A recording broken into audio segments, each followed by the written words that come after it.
I was alone on my birthday. My neighbor's son showed up and did this. It was one of those early autumn evenings when the sky turns a gentle amber, like the sun doesn't quite want to leave. Everything outside shimmered under the last light, and the air carried that unmistakable mix of fallen leaves and faint chimney smoke. I had just finished watering the last pot of mums on my porch, wiping my hands on my sweater sleeves, when I caught movement across the street. Mateo. I knew who he was, of course. June's boy. June, my neighbor from across the street. Always pleasant, always brief. We weren't close, but we exchanged smiles, swapped the occasional holiday card, and once or twice I borrowed a pain, cup of sugar. Mateo was one of those background figures in life, familiar but blurred, someone I'd glimpse hauling tools to his mother's porch or pushing a mower with headphones in. A polite nod, a short wave, then gone again. He must have been in his early to mid-30s now. Denver, I think. That's where he lived. I never paid him much mind. Not until that evening, anyway. Not until the way the dying light framed his shoulders, and his slow, steady gait caught my eye in a way I hadn't expected. June had called that morning in a bit of a frenzy. Last minute, work travel, she said. Could I keep an eye on her house for the weekend? Bring in the mail, water the plants? Nothing new. I'd done it before, and told her yes without hesitation. It was my birthday, after all, and there were no other plans waiting for me. The kids had their own lives, scattered and busy, and my ex-husband had long since faded into the background, where he belonged. I wasn't expecting anyone to remember. So when I walked across the street that evening and saw a tall shadow flicker behind Juna's curtains, I stopped. A figure passed across the living room window. Broad shoulders, slow steps, and disappeared. I froze. She hadn't mentioned anyone else being there. I knocked. A pause. Then the door opened. It was Mateo. He looked surprised. "Oh, hey, Miss Carter." He always said it like that, Miss Carter, like I was his Sunday school teacher. It made me feel ancient. "Hi, Mateo," I answered, offering a small smile. "Your mom asked me to check in. I didn't know anyone would be here." He rubbed the back of his neck, looking sheepish. "Yeah, she called me too. Asked if I'd stay for a couple days, just making sure everything's all right while she's gone." "Ah," I nodded, stepping back slightly. "Well, you didn't scare me, just surprised me, that's all. I should have turned back, said goodnight and gone home. That's what I usually did. Polite, predictable, safe. But I didn't. Something held me there. Maybe it was the way the light from the hallway framed his face. Maybe it was how he looked at me, not with disinterest, but with genuine curiosity.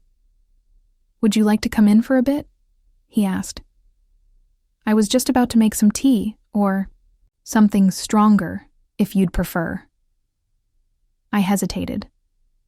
I was good at turning things down. I had built my quiet, solitary life piece by piece over the years. It was safe there. But something stirred, soft and stubborn, deep in my chest. It whispered, "Say yes." "Sure," I said, hearing the word leave my mouth before I had time to second-guess it. Inside, the house smelled of cedar and clean laundry. Familiar, cozy. The front window was cracked open just enough to let in the chill, and somewhere, in the background, a soft guitar melody drifted through the air.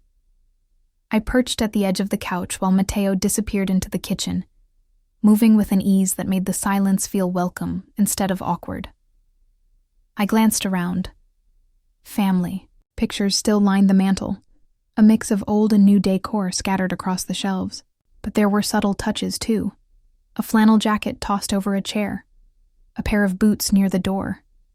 His touches. His presence.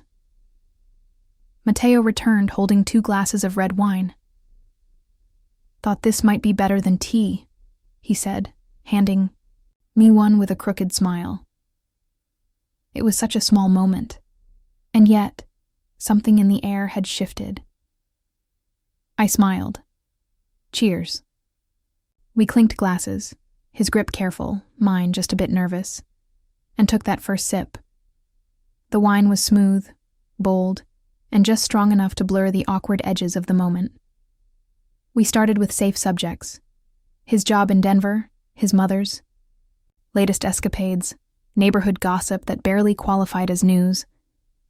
But slowly, like leaves loosening from their branches, our words drifted deeper. He asked about me.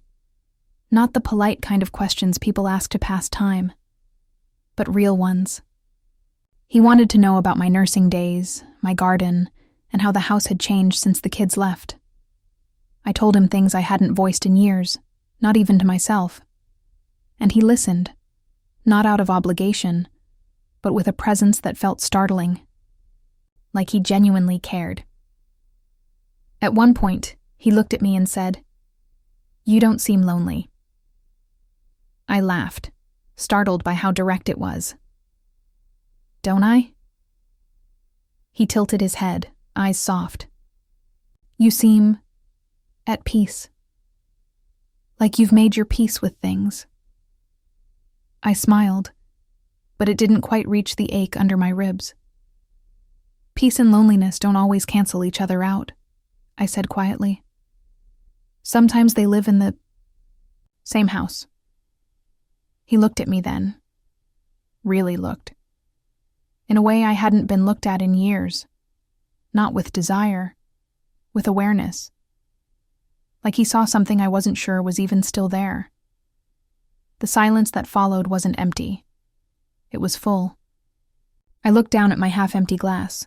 I should probably go. But my body didn't budge. "You can," he said, leaning in slightly.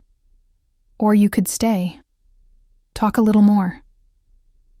Every practiced instinct screamed that I should leave. That this was a moment best walked away from. But I stayed. We talked for hours, the world outside dimming to black as the neighborhood curled into sleep.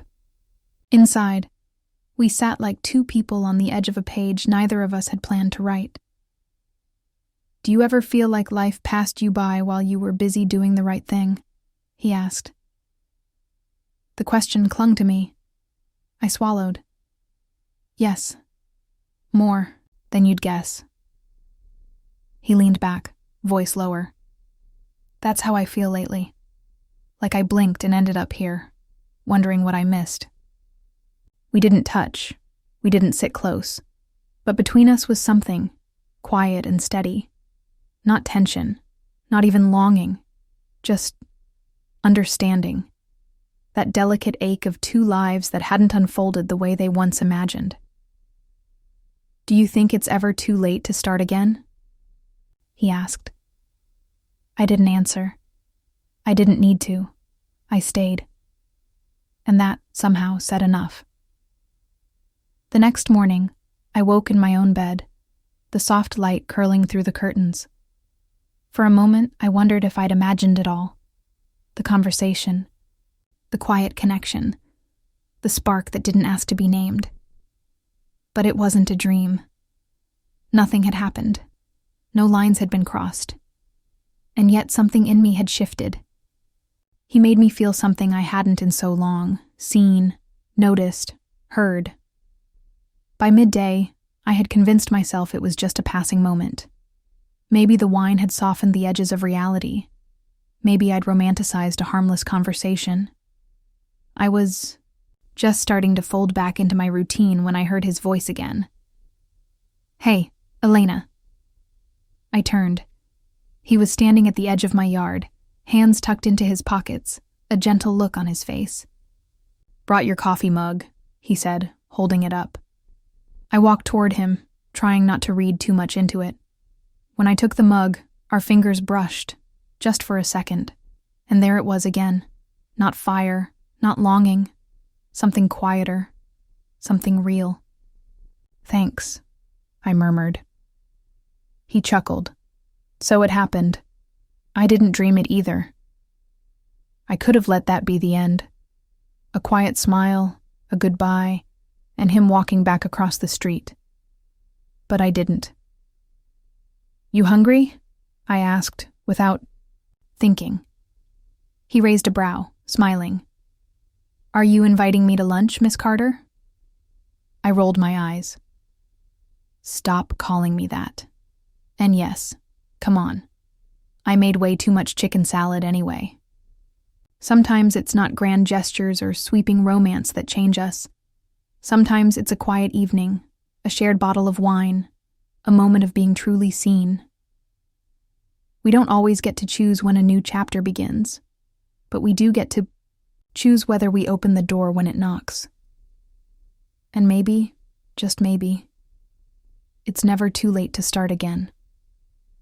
If this story stirred something in you, maybe a memory, or a quiet ache you forgot was there, take a moment and share it in the comments. We'd love to hear your story too. If it moved you, leave a like. It helps more hearts find their way here. And don't forget to subscribe. We share stories like this every week. Stories about second chances, about being seen again, and about how it's never really too late to begin. Thanks for being here. Really.